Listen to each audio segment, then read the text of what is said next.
why did every millennial girl want to be Mia Thermopolis? Hey, it's Darcy from Ladies First, and today we're talking about The Princess Diaries, and how a movie about a teenager with the frizziest hair in all of San Francisco became the defining fairy tale for girls who grew up in the 2000s. So here's the thing about 2001 that we don't talk about enough. It was this weird cultural sweet spot for teenage girls. On one hand, you had girl power, still echoing from the late 90s. The Spice Girls had told us we could be anything, and movies like 10 Things I Hate About You showed us smart, complicated girls who didn't need saving. But on the other hand, reality TV was just starting to blow up, and suddenly everyone was obsessed with makeovers and becoming famous. The Princess Diaries landed right in the middle of that tension. Millennial girls were growing up being told they could do anything, but they were also seeing this new message that being hot and visible was becoming the most important thing you could be. The early 2000s were the beginning of that whole your life is content mentality, even though we didn't have the words for it yet. And here's Mia Thermopolis, this girl who's smart and capable, but invisible, living in a culture that's starting to say visibility is everything. The movie gave teenage girls permission to want both things, to be special and to be taken seriously for who they already were. Around this time, you had the rise of super polished pop culture, Britney's perfectly choreographed everything, reality TV showing us that being perfect could make you famous, and this increasing pressure to have it all figured out. But most teenage girls felt like Mia, smart enough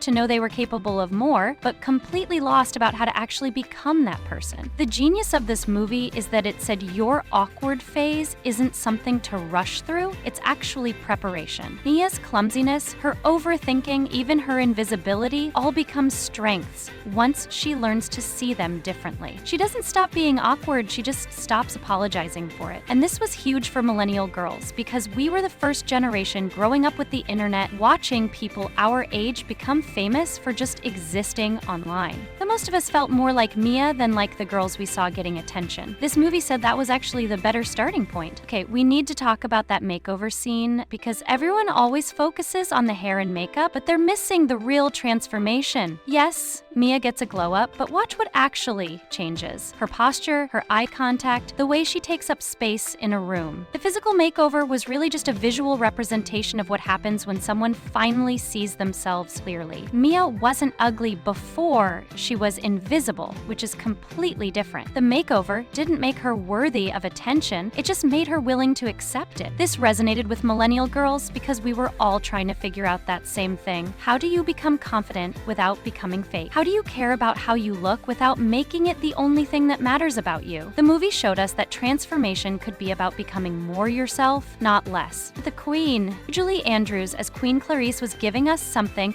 we'd never really seen before. A woman teaching another woman how to have power. Not power over people, but power with people. Clarisse doesn't just teach Mia about tiaras and table manners, she teaches her about responsibility, diplomacy, and what it actually means to serve others. This was radical in 2001 because most movies showed girls getting advice from either mean older women who were jealous of their youth or fairy godmother types who just magically fixed everything. Clarisse is neither. She's strict but loving, demanding but supportive. She makes Mia work for her transformation. For millennial girls who were being raised by mothers who'd fought for opportunities we were now expected to just automatically have, this mentorship model felt real. We needed someone to tell us that having potential wasn't enough. You had to do the work to develop it. Here's what made The Princess Diaries different from every other princess story. Mia doesn't want to be a princess. She actively resists it. I don't want to rule my own country, I just want to pass the 10th grade. That line hit different because it captured exactly how overwhelming it felt to be a teenage girl with unlimited potential and no idea what to do with it. The movie arrived at this moment when millennial girls were being told they could be anything. But anything felt impossibly big and vague. Mia's journey from resistance to acceptance gave us a roadmap. It's okay to not want the thing everyone says you should want. It's okay to be scared of your own potential, and it's okay to need time to grow into who you're supposed to become. Plus, the movie showed us that being chosen for something doesn't automatically make you ready for it. Mia has to learn, make mistakes, and figure it out as she goes. That felt way more realistic than other stories where the heroine just instantly knows how to handle everything. Quarter of a century later, this movie still hits because it gave millennials millennial girls something we didn't even know we needed: permission to be both ordinary and extraordinary at the same time. Mia proves that you don't have to choose between being relatable and being exceptional. The Princess Diaries taught us that your weird quirks, your overthinking, your tendency to trip over nothing, those aren't things to fix about yourself. They're just part of who you are, and the right people will find them endearing rather than embarrassing. Most importantly, it showed us that transformation doesn't mean becoming someone else. It means becoming brave enough to be who you already are, and maybe just realizing that being awkward doesn't disqualify you from being extraordinary. So what part of Mia's journey felt most true to your own experience? Let me know in the comments. And if you loved this deep dive into movies and girl culture, don't forget to like this video and subscribe to Ladies First.